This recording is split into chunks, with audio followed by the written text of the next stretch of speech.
The corridor opens to a world of routines and small mercies. For many here, the hours have a certain sameness, the clink of metal, the rattle of keys, the guarded conversations that pass through steel doors. You spend years, months, hours of every day with a person one inmate remembers. You talk every day. Hey, what are you doing? Let's make something to eat.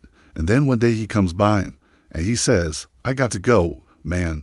He turns his back and walks down those steps. He ain't coming back. They're gonna kill him. About an hour's drive south of Chicago, Indiana State Prison sits heavy and old, one of America's most notorious maximum security institutions. Nearly 200 inmates share its wings, most serving long sentences for crimes that left communities shattered. For 2 weeks, the narrator explains, I was given privileged access to this dark and forbidding world.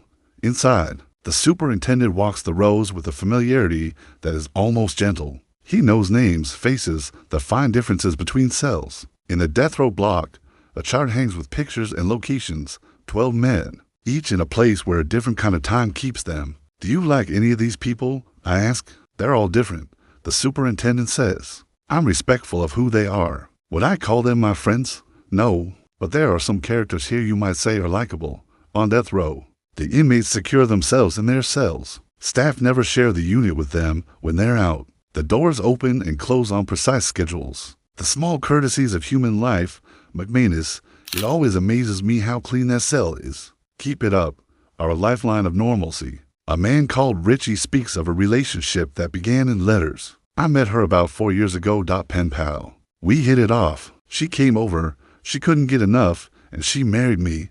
He smiles, then the reality arrives. It is very unconventional because the end game is one she knows. A lot of guys can get off death row, but cases like mine, we didn't kill women or kids. We shot a cop. They just don't like guys like us. Even if you've got legal issues, they won't let you off. I was a stupid kid at 19, 20. Another inmate says, I made very poor decisions. That kid to me now, 32 years old. That kid's gone. I'm not saying I'm rehabilitated. I'm not. I'm the kind of guy who needs to be in prison. If I can't find work, I'll go get a gun and I won't think twice about it. My choices are either in a box or doing a life sentence in population. I gotta watch my wife grow old through these bars. Away from death row, the administrative segregation unit holds another kind of isolation. Here, the men are among the prison's most dangerous: gang members, drug dealers, sexual predators. They live on 23-hour lockdown. Their 1 hour out is spent alone in a steel cage. I was convicted at age 13. Ronald L. Sanford tells me, double homicide. He was sent to this prison at 15. I was sentenced to 170 years. I am eligible for parole when I turn 100. He lists what he has missed: the prom, learning to drive, tax returns, flying on a plane. My life has been living in this prison. 25 years. It's a long time, especially when you come in at 15. Sanford's words are precise and haunted. It's like an albatross around my neck, he says. It will always be with me. One of the oddities of the American system is the time on death row. A man can spend decades their exhausting appeals, living day to day with a sentence that may, at any point, be carried out. Paul McManus, himself on death row, is pragmatic. I do deserve to be executed. Bottom line, I ain't gonna candy coat it. He keeps his cell obsessively tidy. I don't read or write much. I clean because I've got time. The monotony takes a toll. I weighed 250 pounds 2 years ago. Now, I weigh 166. Depression, it's a roller coaster. McManus is allowed daily visits to the prison hospital for his diabetes, small mercies that allow brief contact with the wider population. It's nice to be around regular people, he says. It's the only chance we get to mix. You see people you've been locked up with who aren't on row anymore. In the general population, life has a different rhythm. Meals, the yard, work assignments and privileges, haircuts twice a month, jobs that bring purpose. The barbershop is a surprising oasis, a neutral zone where gangs lay down their weapons for an hour, and men trade stories and photos, preserving their history on cardboard mounts. Rick Parrish, a barber who has served 37 years, shows me his wall of images. You better be past wishing you could start over. But the pictures are constant reminders of what was. We were violent criminals to get here. He trims, talks, and keeps the shop orderly. A small civil society within the walls. There are honor cells for trusted prisoners like Rick. Two-man cells where some privacy is negotiated. We try to give the other person space, says his cellmate Mike. We live day to day, but even here, a darker presence is nearby, death row within shouting distance. Rick chooses not to get too close. I don't want to get familiar with them. You lose friends through attrition here. About them being on death row. I don't even want to get familiar. You get friendly and they get executed. You've lost another friend. The days before an execution change the mood of the prison. It gets even quieter. Rick says, everybody knows. The last man who walked through the block said, I'll see you fellas. Then left for a fate others won't return from. Some inmates have escaped the ultimate fate by the narrow mercies of law. Lieutenant Bowen brings me to meet an offender who once sat on death row and now walks a comparatively looser path, though his sentence, 150 years, ensures he will likely die behind bars. How did you get from death row to here? I ask. The court ordered a new trial. He says, they gave me years instead of the death penalty. He took a deal. There's still hope out here. On death row, once they put you to death, that's it. No more wondering, no more trying. For men like Benjamin Ritchie, the reality of the killing he committed sinks in slowly.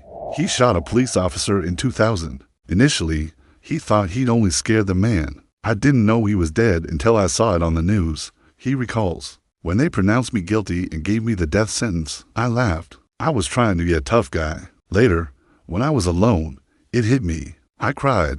Ritchie speaks about remorse, about the strange mixture of regret and anger at the justice system. I would definitely regret it and definitely have remorse, he says. But I'd also have a little defiance. Why are you killing me? You say killing's wrong, yet you strap me to a table and poison me to death.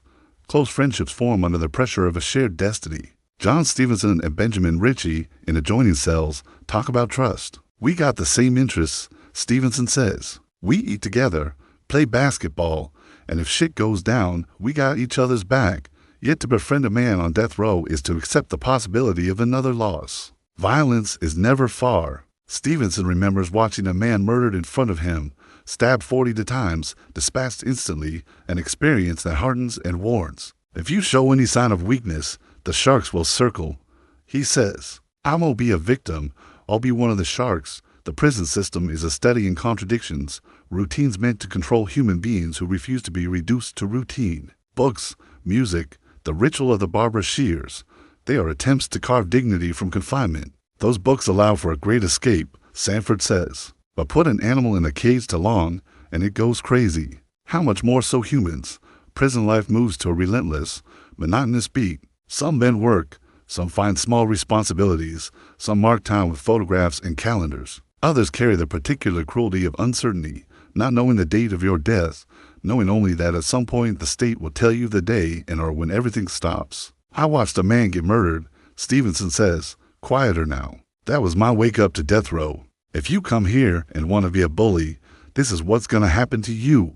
At the end of my first week, I sit with Benjamin Ritchie again, this time face to face. He doesn't posture here. He walks me through the moment that brought him to this place, an escalation of thefts, a failed escape in a high-speed chase, a gun fired in a flash of panic and calculation. If that bullet had been less than half an inch lower, he'd be alive and I'd probably have a long sentence, not death row, Ritchie says. At the time, I deserved the death penalty. I was young and didn't care about anyone. Now it's different. It hit me hard. I cried. He has a complicated answer to how he would meet execution. I would have remorse, he says, but also defiance. You tell me killing is wrong, yet you premeditatedly strap me to a table to poison me to death. There's a contradiction there I can't swallow.